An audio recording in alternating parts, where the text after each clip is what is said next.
name is Edward Appiah Ofori, a team member here at the Space System Technology Lab at All Nations University. So I came to All Nations University in February of this year.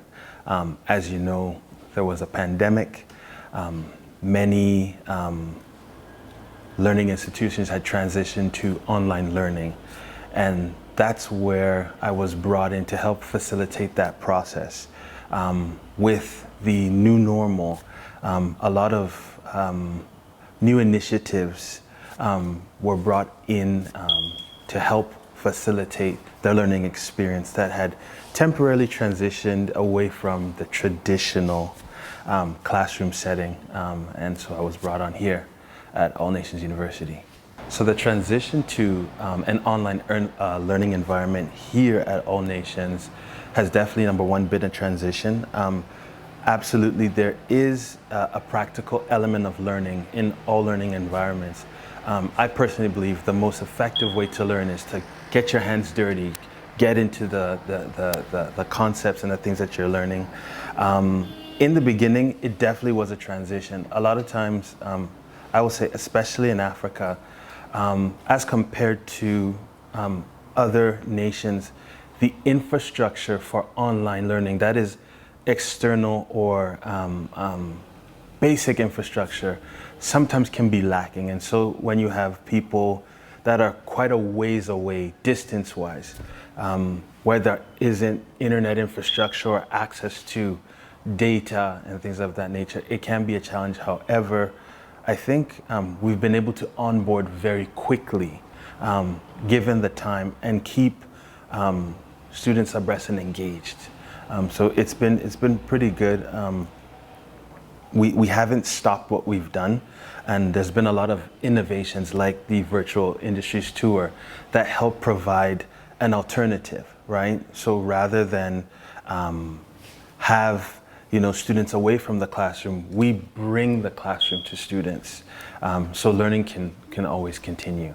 One challenge, I believe, would be engagement. Imagine, if you would, most of the time you have some students who find it challenged to be engaged even while on campus. So when they're isolated at home and there are virtual lessons being offered, a lot of times engagement becomes the second most important thing on the list, right? Are they actually engaging the content? Are they interacting with it? Are they studying, right? And so engagement definitely has been one of the areas that we've had to really kind of look at, to really focus on, to get people involved. Some of the innovations, one of the things I spoke about in the previous question was engagement. So with the Virtual Industries Tour, that provides an opportunity for students to be engaged in the learning process, right? So beyond just kind of a typical lecture where there's an exchange of ideas and people are learning, now we're giving students or end users the opportunity to actually engage, right? So for example, you may learn about industrial design, and you study all these case studies, and you look at pictures and you look at different videos. But now you have the opportunity to look at industrial design in a practical element, right? You're able to not only read about it or research about it, but you can actually immerse yourself and see a real world application for industrial design. That engagement, I believe, spurs creativity, it spurs ingenuity, and also begins to have the mind think outside the box, which I think is one of the foundations for lifelong learning. I quite remember I walked into our lab and saw some high school students who had come to do the VR tour. And funny enough, there was a young man who was here, but used to live in Canada, but was here in Ghana. And when he put on the VR unit and was being immersed, the smile and the joy that was on his face really helped me to understand the power of STEM, right? A lot of times, especially on the other side of the world, there's this notion that STEM is boring, it's hard, it's difficult, only nerds do it, people who are not socially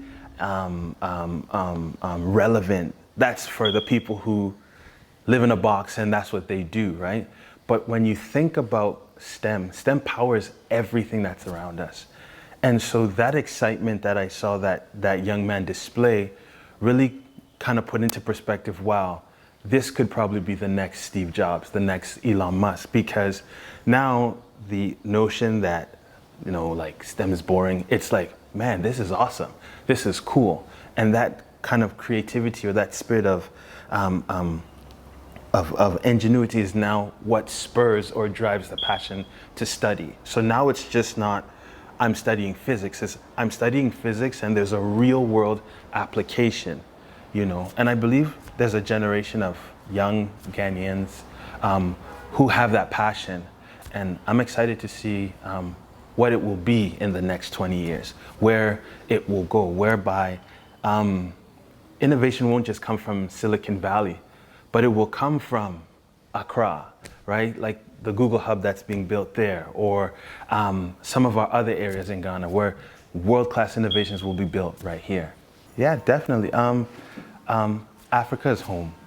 But more importantly, I think Africa, Ghana is ripe for innovation.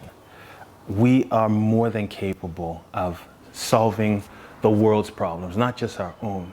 And an institution like All Nations University, with the visionary leadership of our president, who has provided us the means and the opportunity to be able to extend innovation, this is the right time. So if you're in the diaspora or anywhere, gone are the days where Africa was behind, right?